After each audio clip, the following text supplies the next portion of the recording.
Hey guys, what's going on? Jeb here, and in today's video, we have some important technical analysis to be doing on Bitcoin because, as you guys probably saw, last night Bitcoin pulled back below our uptrending level of support and pulled all the way back down to around $10,600 and change. In doing so, that makes the last two daily chart candlesticks on Bitcoin the biggest red candlesticks that we have seen in over 3 weeks on our favorite cryptocurrency. Not only is Bitcoin down, though, guys, as you can see, the vast majority of the altcoins are also down between 5 and 10%, with the notable exception of Tether, which has jumped into third position above XRP. Guys, this is an incredibly important development on Bitcoin, and it is absolutely vital that Bitcoin holds above $10,500, and we're only trading at $10,800 in today's video. So guys, we are going to be discussing all of that and more. So if you do enjoy today's video, consider hitting that like button. Also, if you haven't already, hit that subscribe button. Guys, we're trying to get to 75K subs by the end of the year, and we need your help. It has come to my attention that nearly 40% of the people that watch this channel are not subscribed, and even if we drop that down to 20%, we'd already be at 75K.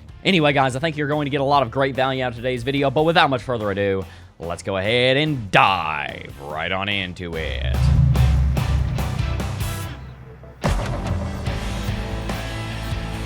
Guys, we actually talked about Bitcoin pulling back to $10,500 about a week ago. And a lot of people said, Jeb, you're crazy. Bitcoin won't ever go back down to $10,500 again. And by the way, I'm not saying I told you so, because I went back and said, no, it looks like we are actually going to go into a sideways consolidation pattern instead of pulling back to 10.5. So my prediction is now disqualified. I'm not saying I called it. However, we did talk about it. A lot of people thought it was crazy, and lo and behold, it's exactly what happened. Let's go ahead and talk about why $10,500 is such an important level of support, and then move on to why I think this might not be quite as bad as it looks, but it also just might be quite as bad as it looks. Guys, we don't really need to go into that much detail to define why 10.5 is so important. We see it touched on by overwhelming majority of the last major movements here in Bitcoin. We even saw a wick come down right there. And as you guys can see, we've broken bearish out of that consolidation pattern we discussed in yesterday's video and pulled all the way back down to about $10,600. That is definitely good enough for government work and is good enough for this charting. We tested 10.5 yesterday, even if we were testing the zone around it. Remember, guys, this is an important lesson in technical analysis. Every level of support and resistance has an implicit zone around it proportional to its strength. So if you have a massive level of support or resistance like 10.5 that has been active for over a year, you better believe that if something pulls back to 10.7, or if something pulls all the way through and pulls back to 10.3, it's still getting support or resistance around that zone that major level is building, because all kinds of people are going to have their zones and their trend lines and their flat levels of support and resistance drawn slightly differently. Remember that all levels of support and resistance have implicit zones around them in proportional size to their strength and what time frame they show up on. And so one of the reasons why this is actually pretty bad is because it means that Bitcoin has now gone ahead and confirmed that head and shoulders pattern that we discussed about a week ago on Bitcoin. We see the left shoulder here, we see the right shoulder there, and we see the head right there. And of course, guys, if you look at a head and shoulders pattern, you're going to find a neckline, which sits right there, and it just so happens to be the trend line that we just broke. This is one of the contenders for the neckline. You could argue what it is, but that's what it looks like to me. Oftentimes with a head and shoulders pattern like this, you can draw a pretty simple price target and extrapolate out, and that would predict a price target of around $9,600 on Bitcoin. And this leads us to the point of why 10.5 is so vitally, crucially important, because $10,500 is a remarkably powerful and strong level of support, but is it strong enough to support a market whose price target is $1,000 lower than where it is? But guys, the good news here is this. Bitcoin is still in a bull market. And yes, we are pulling back. Yes, we are bearish. But also understand a couple of other things. Daily chart RSI has now corrected all the way down to 40. We really wouldn't expect this to go much lower than 30. So if Bitcoin pulls back to 10.5, that may actually pull us all the way down into like the 35 range of RSI, and that would be prime territory for a correction, a bounce, and a rally. Notice in this consolidation pattern over here, the lowest the RSI ever went was right here at 41. We're already at 40. Furthermore, the MACD got very, very overextended in the beginning of August, and as we can see, it is now pulling back and is about to cross the zero level on its own histogram, and that is a good thing because the MACD, as we just said, was overextended and did need correction. So this is not necessarily a terrible thing for Bitcoin, what we're experiencing. Similarly, the Stochh RSI, even though it wasn't that high, is already resetting down to below the 20 level, given a couple more days.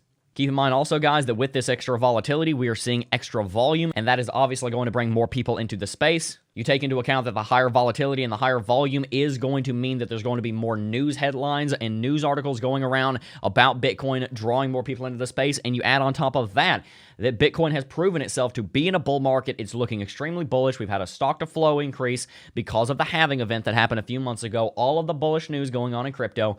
Don't forget all of that, because all of that, when people see Bitcoin pulling back to $10,800, $10,500, there is going to be an exorbitant amount of buying pressure, because everybody's expectations are that Bitcoin goes to 20K by the end of this year, or at the very latest, sometime in the summer of next year. So people are seeing amazing deals at $10,800 when just 3 months ago, $10,800 looked like, wow, that's such a high price. We wouldn't buy up there because it's overvalued. Now we see it as undervalued. That shift in market sentiment and that shift in mass psychology is extremely, extremely important. And for those of you who have gone through CT2A, you will understand that.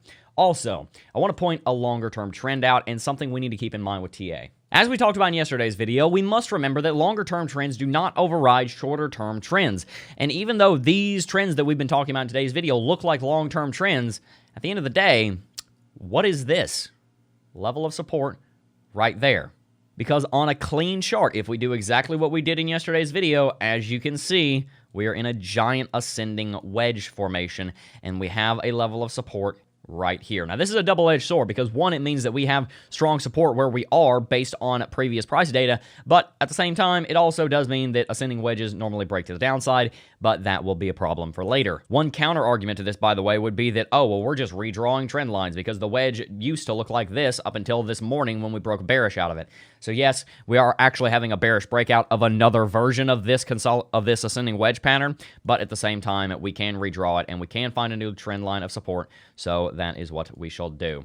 Anyway, guys, that's going to wrap it out for today's video. I hope you guys did enjoy today's video. Like I said, I do apologize for the shorter videos. There is chaos going on behind the scenes right now, and we're getting everything figured out. It's all going great. I'm very excited about it. It is just incredible, and I'm very lucky to have the team that we do.